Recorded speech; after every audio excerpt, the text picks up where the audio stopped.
Number 10. Just how possessed are these animatronics? As FNAF has become more than just a slasher story involving murderous animatronics, and we've gotten lost in the lore, we've learned about just why these vengeful animatronics are out for blood, and why they're really obsessed with, well, stuffing you inside another animatronic. It has less to do with believing you as the player are an endoskeleton, and more to do with revenge. It turns out many of the animatronics we've seen contain souls, and as such likely contain a specific magical ingredient or component known as remnant, which gives them life. Remnants sort of act like a soul or consciousness transfer even, if you want to transfer the life energy of an animatronic to another, after depowering or gutting one. The revelation of Remnant made us ponder just what William Afton's motive may have been for murdering those children. Was it more of a mad science experiment than perhaps a cold-blooded killing?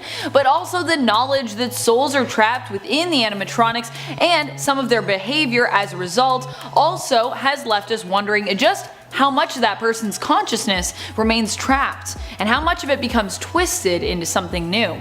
Is Circus Baby Elizabeth, or is Elizabeth gone and her soul just gave life to something new? Or is it more of a melding of the animatronic, its desires, and that of the person's soul, who is being trapped and has also become somewhat twisted in the process? Number 9. What does the sister location and FNAF 4 connection mean? In sister location, once you unlock the private room and thus the more traditional bonus survival night, it's possible for you to discover a pretty insane Easter egg which also connects the story of FNAF 4 to the sister location of Circus Baby's entertainment and rental directly. There are monitors in the room that are specifically turned off. However, if you enter the room and on the keypad in the room enter the numbers 1983, 1983, you will turn on the monitors or television screens. However, you'll notice they don't seem to be surveying the Circus Baby entertainment and rental place. Instead, they seem to be monitoring the home from FNAF 4. Well, what does this mean? That obviously whoever has been normally stationed in this room has been monitoring the child we played as in FNAF 4 and in that home. But maybe they've been watching for animatronic activity. Maybe they're keeping an eye on the child we played as part of an experiment. But the other question becomes, if FNAF 4 took place in 1983, just how long ago was someone monitoring this home? Are they still monitoring it, or are these some old recordings? And then we get into the question of the timeline, which is, well, it's its own video. Let's be real. Number 8. Are the nightmare animatronics real? So another question which kind of spins out of the previous, if the FNAF 4 location is being monitored, are the nightmare animatronics real? Or were they figments of our imagination when we played as the child from FNAF 4? Some have theorized that in FNAF 4 we play as the crying child who's experiencing nightmares while in a coma after being bitten, and that the nightmare animatronics represent death. However, if the house was really being monitored, is it possible that the child was actually experiencing what we saw when we played? Could the nightmare animatronics be real and the child was part of some kind of experiment that was testing them out? Would this still be the crying child in that case, or could this even be someone else that we're playing as in that game? Which would kind of be weird because the minigames are in it, but it could be possible. If the nightmare animatronics are real, why were they created? And will we see more of them later on? Were they designed for a more horror-themed location, a Halloween event, or perhaps do they have some more sinister purpose? Number 7. How much of this is real?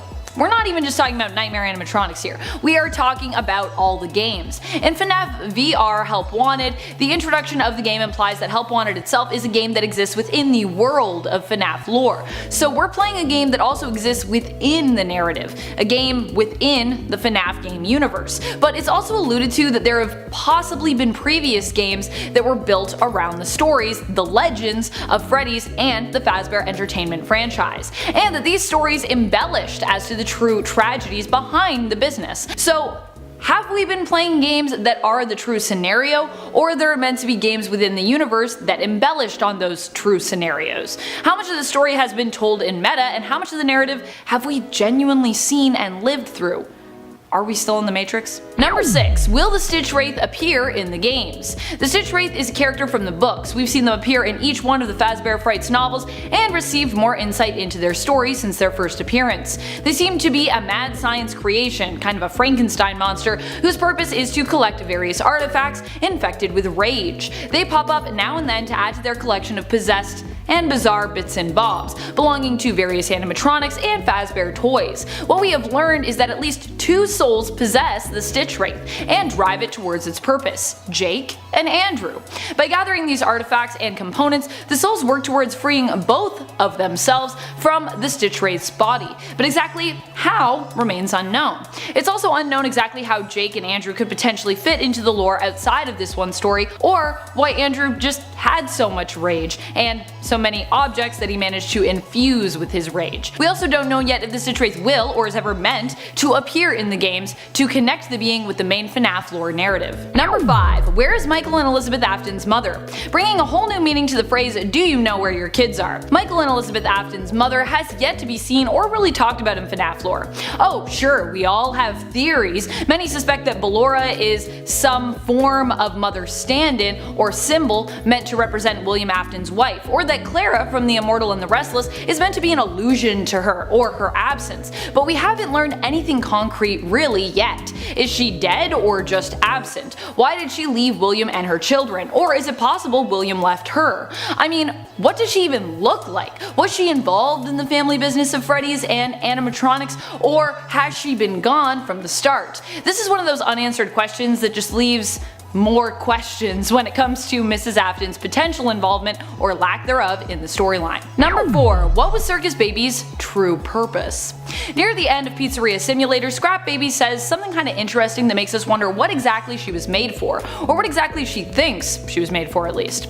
Scrap Baby is the worn down version of Circus Baby, and though her appearance is somewhat different, it's implied that Scrap Baby was of course once the Circus Baby that we met in Sister Location.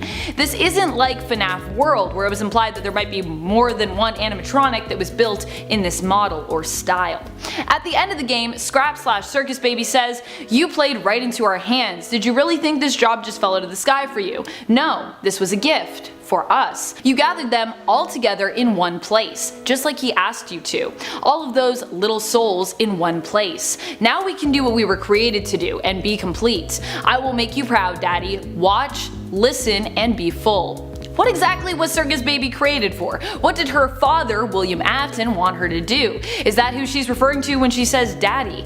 Is this Circus Baby or Elizabeth talking, or is it both? What does she mean when she says be full? This revelation really does lead to more questions than answers. Number 3. Who is the crying child? There have been a few theories that have tried to answer this question, but the confirmed and verified answer still remains unknown.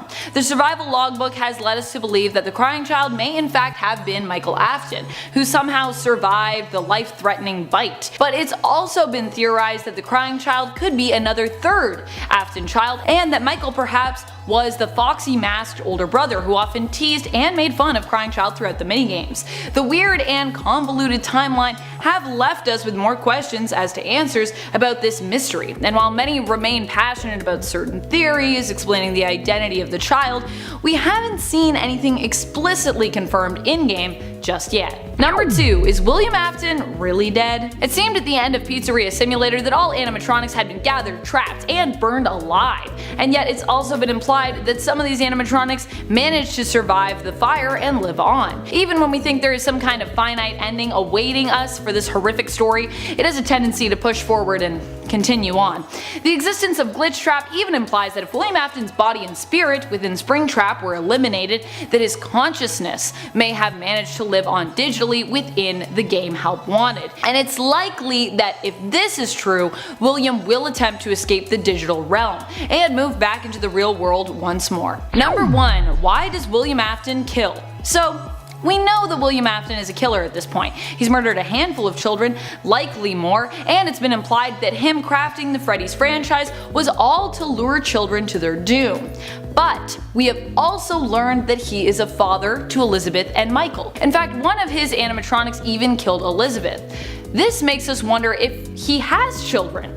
Why would he want to kill his children? And why did he want to kill Elizabeth, or was that just some kind of accident? Did he make these animatronics to kill, or was that some kind of malfunction? Is he really the one motivated to kill? Or is he possessed by an evil spirit or a demon which drives him to kill? Perhaps William Afton is as much a victim here as he is a murderer. And at 10, what's going on with the movie? The FNAF movie has been in talks for a long time. Honestly, I didn't even know when this thing was announced, but the FNAF movie has been floating in the air for ages. The most recent update was just MatPat on Twitter talking to the creator of Blumhouse, who is the production company behind the movie, as well as movies like Paranormal Activity. But other than that, we only know that the script has been written and keeps getting rewritten, at least from my research. We don't know if this is the story of the games or the books, we don't know any casting, we don't know if MatPat's involved, we don't know any story, there's no trailer, we have nothing to go on, but we're still waiting patiently. And the pandemic doesn't help. Everything got pushed back, so it's impossible to know what's happening, especially when Scott won't let us know. And at 9, when will Security Breach release? Security Breach was recently announced at the PS5 event that happened last month. However, we only got a cinematic trailer, which was just a load of panning backwards throughout certain rooms, but we never got a release date. I estimate that the game will release around December 12th, since it's exactly 87 days after the trailer released. Since we all know Scott loves to play with dates, especially those with the numbers 8 and 7, since FNAF 2 came out exactly 87 days after FNAF 1. But that date also just so happens to be exactly 1 month after the PS5 launch. That, however, is all we have to go off of. Just like with most of the series, it's all speculation. Sure, it's educated speculation, but we have no evidence and there haven't been any more teasers since that trailer, at least video ones with the potential release date. Gregory, I may have lost my temper earlier, but it was just a glitch. It won't happen again. And at 8, who is the game developer? In FNAF Help Wanted, the latest game in the series, we learn about the rogue indie game developer who made the FNAF games in Universe. He was confirmed to exist in Universe and looks like Scott, but Scott confirmed that, well, yes, he used his own picture, the character isn't him. It's another character in Universe that just looks like him, but that means that we have no idea who they are. Is their name Matthew Patrick, like good old MatPat, or could it be the Matt from Bunny Call, the one who was designing a FNAF VR game called Springtrap's Revenge? Or could it just be Scott and he's throwing us off? I mean, it's not that big of a question, but getting the answer to this could also help us get the answer to more questions from the series. If it's Scott, why would he lie? If he's MatPat, what does that mean for the series? And if he's meant to be Matt from Bunny Call, could we expect a Springtrap's Revenge game in the future? All good questions, but none are on this list. And at 7, what is William's plan? We all know that William is somehow in the form of Glitch Trap. He did something like latching his soul onto a motherboard or something along those lines. However, we don't know what his plan is to get out. William is a selfish man, that's why he's willing to kill. But we don't know what his plans on doing this while he's in game, or if he's planning to get out. We learned from Tape Girl that he's trying to escape through you. Some people say he's trying to swap with you and use your body to get out, but I've already proven that's not the case. And when he does merge with you, you can still play the game, indicating that he hasn't left into the real world. But we also know he's possessed Vanny, or is controlling her in some way. She's a reluctant follower after all. But William won't leave all the killing to someone he may not be able to control 100%. He would need to escape, but how could he do that? That's the question, and we have no idea. Perhaps we'll learn more on Security Breach. And at 6, are the Glamrock animatronics good? In the Security Breach trailer, we hear who is presumably Glamrock Freddy say that Vanny has found them being him and Gregory, assumingly the main character of the game. However, this begs the question, do we know for sure that they're good? The FNAF franchise has always shown the animatronics as the enemy, and the fact that they were created by Afton doesn't help the fact that they are probably evil. Sure, Afton didn't make these specific ones perhaps, but that doesn't mean they can't be corrupted just like Vanny was. I predict that these animatronics will help us throughout the game, but then turn on us at the last minute, potentially breaking Vanny out of her trance, but that could be totally false. We have no idea, and we won't know until the game comes out, because Scott will not tell us. Halfway through at number 5,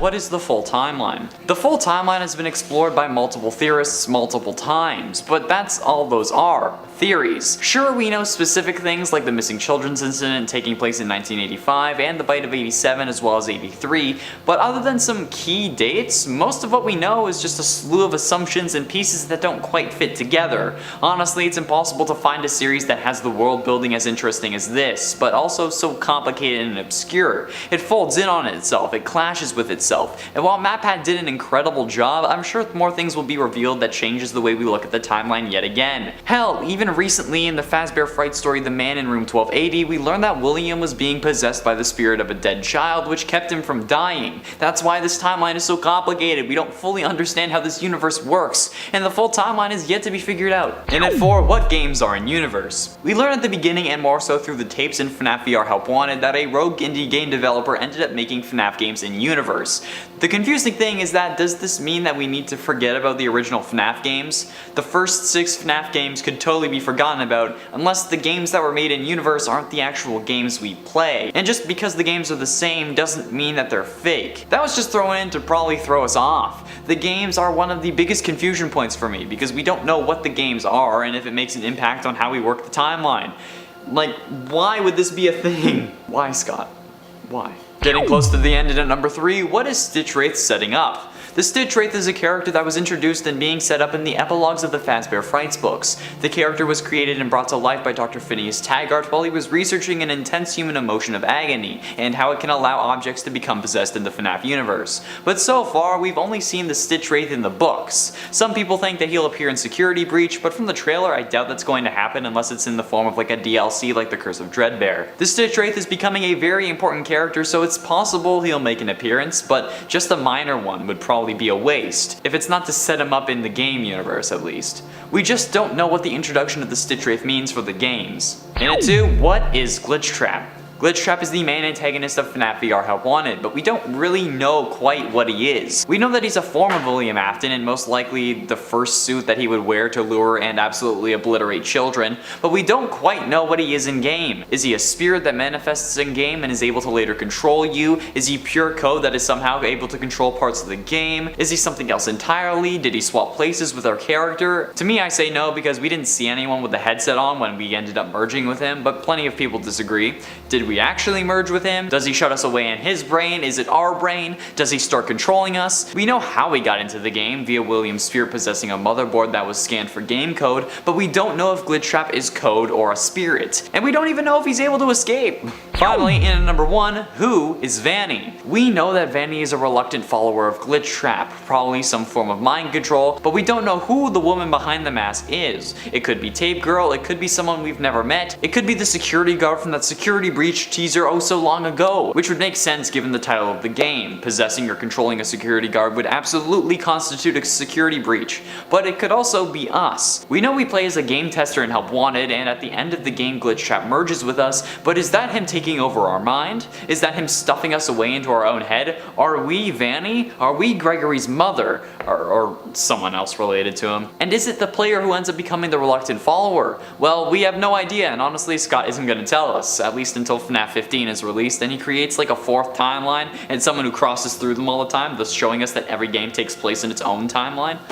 Because, you know, that's probably gonna happen at this point. And at 10, how did William come back? Now, don't get me wrong, I know this man always comes back, but I thought that this time it was really over. But somehow, without any ritual or any kind of warning, William is sitting in his own freaking recharge station. That makes me sick to my stomach. The thing is, how is this a thing? How could this even be possible, since it looks like his body is still a part of the suit? You can see like his human jaw, like a set of code getting put into a robot made up of other animatronics. Okay, that's fine with me. That kind of makes sense. It makes sense in the FNAF sense. However, this seems to actually just be the Springtrap suit just even more destroyed. How? I mean, we saw with the end of Fazbear Frights' The Man in Room 1280 story that William ends up exploding into like a giant pile of human goo, which presumably happens after the FNAF 6 fire. So how could he come back? Well, my best guess is that this is again an issue of release dates. The game originally was meant to come out in 2020, but due to COVID, the game was delayed until early 2021, and then, you know, it released late 2021. And since Bunny Call, the book where The Man in Room 1280 was released, came out in September of 2020, it's safe to say that perhaps the game was supposed to release closer to this date, and it could be explaining what happened to William after Security Breach rather than after FNAF 6, since again, he burns in the Security Breach. And at 9, relationship. Gregory, our player character in the game, is certainly a mysterious kid, and Vanessa, the night security guard who's also Vanny, is just as confusing. But at least we know know more about her story, being our player from FNAF VR. But what the most mysterious thing about this game is the relationship between Gregory and Vanessa. Like, what the heck is up with these two? Vanessa spends the whole game trying to lock Gregory in the security room, and then Vanny comes at us to kill us, and as she actually does do in the worst ending. But then, after curing her, we don't even ask questions. We just go eat ice cream on a hill with her and the Glamrock Freddy head. So if we're so quick to do that, there's no way she's a stranger, right? It genuinely seems like they're family, which would explain why he knew something was off with her, but she can't be his mother or sibling because when she locks us in the security office, she tells us, quote, "We'll wait until your parents or the police arrive." If it was a sibling, they would have said our parents, or even mom and dad. But with her saying your parents, that means that they aren't hers, making our options limited. And she's definitely not our mom, since she would have said your father if she was, but she isn't. So we don't really know. Because she also seemingly doesn't know Gregory's name until it starts coming out of his Faz watch. Or at least that's how she describes knowing this kid to Freddy in Parts and Service. So, in a date multiverse? The FNAF multiverse is a thing. And honestly, even without the fanverse, it's canon that there is a FNAF multiverse just due to the multiple endings of the games. So ever since FNAF 3, there has been multiple Earths in the FNAF canon. One where the bad ending is canon, one where the good ending is canon. And Scott just chooses which one we play through. This time around, he chose that the canon universe would be when we fight with Burn Trap. However, that keeps 5 more endings with their own canon universe. Unfortunately, the Princess Quest ending is not the canon ending this time around, but I mean, like, I can see why, since it would really leave no antagonist for us to face in the next game, since we wouldn't know about Burn Trap hidden in the basement. But even still, I wonder if this section of the story would be canon in the fanverse, since they have their own version of the first game, FNAF Plus. So if they have, in the story at least, a Security Breach Plus, which one of the Security Breach endings do you think would be canon? Be sure you let me know down below. And at 7 in-universe games. Something we've been wondering since the release of Help Wanted was which games are the in-universe games that Scott's stand-in made in-universe. Well, I think Security Breach may have given us an answer, albeit not definitive. While exploring the Pizzaplex, you can find a load of arcade areas and arcade machines featuring various animatronics. However, at least one of them in particular caught my eye, Mangle's Quest. And if that doesn't sound familiar, lucky you. I'll remind you that it was one of the mini-games present in FNAF 3 that you had to beat and glitch out in order to get the good ending of FNAF 3. So basically, this game kind of confirms the theory some had about the 8-bit minigames, or at least some of them being the games that Scott's in-universe counterpart made. This Mangle's Quest being turned into an arcade cabinet actually confirms that, like, kind of though, like not completely, but partially at least. Unless the point of this cabinet was to reference the minigame and has no lore implications, but there should be lore implications because it's a detail in the FNAF game, which would then, I guess, make it canon. God, I hate this series, but I love this series. And at 6, Vanny's ending? And the canon ending to the game, the one where we fight against William Afton in the form of Burn Trap, we don't see what happens to Vanny. While yes, Burn Trap might have been dealt with, we don't know if that releases Vanny or if she's still under his control. Plus, we don't know just what she was doing while all of this was going down. Was she just chilling upstairs on her phone? Like, when there's a canon ending, you expect the main antagonist of the game to be there, right? So when Freddy and Gregory are sitting on that hill chilling, what comes next for the series? This is a question I genuinely don't have an answer to, and I don't think that I could have one. There are so many possibilities now that I think it's practically impossible for me to guess, and I think that's the point though, since there is someone taking over from Scott for the next game. I'm sure that Scott wanted to leave them the ability to go wherever they wanted next, whether that be with William as the main villain, hence his physical form, Vanny being the villain, hence her not being there at the end and not dying, or the Blob, since, you know, it was introduced and then intended to be revealed in the next Fazbear Frights, but delays made that just ruined. Yeah, but that's my guess as to why the ending is so obscure. Halfway through in at number 5, Glitch Trap. One huge question about this series that I have now that Security Breach is over is what the hell was the point of the story of Glitch Trap? If William had a physical form in Burn Trap, like a form that legit contained his actual body with his human jaw being visible, why was he sentient code? Or was that even him? Like, I get that his inclusion was to add a story to the VR game, but how was this possible if Afton still had a physical form? That seems practically impossible since, to be fair, the rules of possession in the FNAF universe are pretty well established. You gotta die. So what's the deal here? It's so confusing and concerning that we know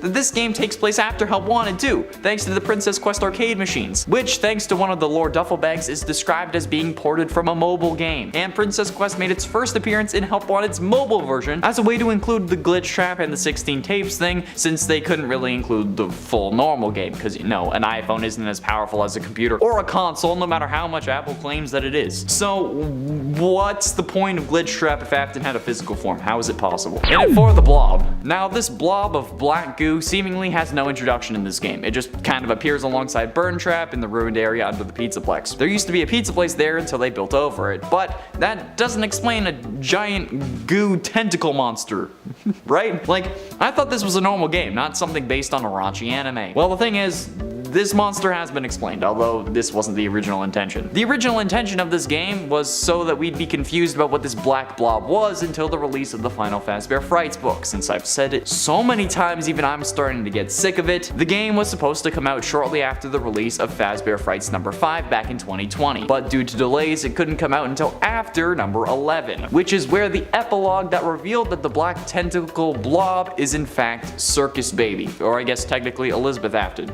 William's daughter, who also betrays or abandons her father in the books so that she can live another day, but was ultimately the one controlling everything. So yeah, this blob is almost certainly Elizabeth, which kind of cheapens this ending because I can see all of the blob explained videos that we would have had if we didn't already know. But I will admit, Amanda did predict that Elizabeth would be coming back in this game, so good on her. You should subscribe for that. Getting close to the end, and at number 3, who is Gregory? While we know that Gregory's name is Gregory, that's basically all we know about him. We don't know why he's at the Pizzaplex, we don't know why he knew Vanessa was evil, we don't know why he doesn't go home when you leave alone in the worst ending to the game. He sleeps in a cardboard f***ing box using newspapers as a blanket. But he's also wearing Fazbear clothing, which means that he can't really be homeless, right? I mean, like, gift shop stuff is expensive, especially for a company like Fazbear Entertainment, which I'm sure only cares about money, because this is like the 14th time they've reopened, and kids are still getting killed. So why is he able to afford Fazbear shoes and a Fazbear shirt when, if he was homeless, getting that stuff at a thrift store, even from Target, would be cheaper? I feel like any kid would know that. He could also be an orphan, but wouldn't he have run back to an orphanage if he, like, when he escaped? Even if he left the orphanage on his own and ran away, he wouldn't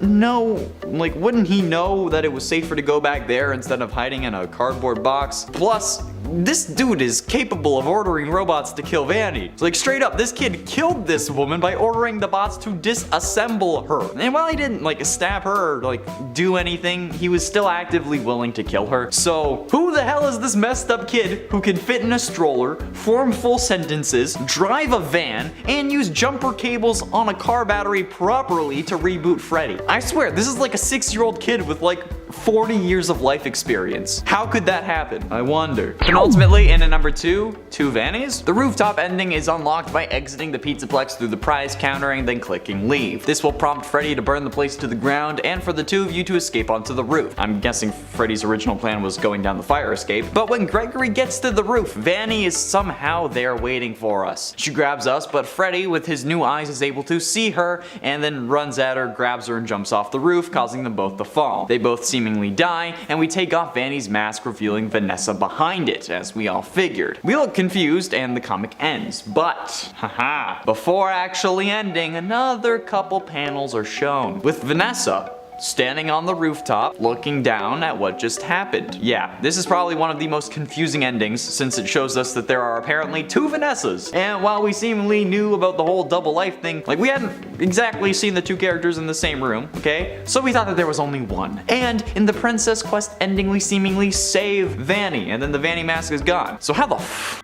The simple answer is that this may not just be two Vanessas, but it could simply be Vanessa's soul looking down at her body. We know that souls are actually a thing in this universe thanks to FNAF 3's cutscenes where Purple Guy gets springtrapped. I mean, like, those souls had to have physical forms that caused him to freak out. It's not like he felt cold and was like, oh shit, I gotta get into my murder suit. This is probably just Vanessa regretting all the things she did as Vanny, even though she didn't want to. Hence the fire behind her, because Remnant needs to be burned in order to just actually be gone. And finally, in at number 1, is Afton dead? For sakes, I never thought that this was a question I would have to ask again, but lo and behold, the stupid furry somehow made his way back with a physical form, even though his body was supposed to have exploded and he was supposed to be dead, hence the whole ghost spirit sentient code crap from the last game. Now clearly, I'm very upset about this because I've made it a point to clearly describe how Afton needs to die and stay dead at this point.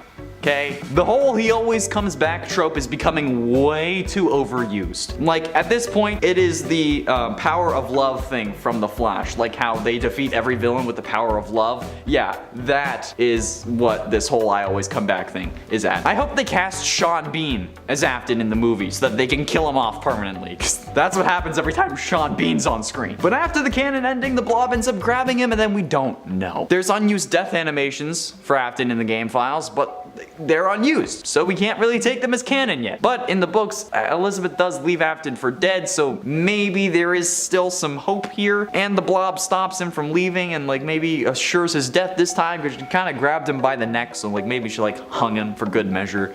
God, I hope so. Please let Afton finally be dead permanently.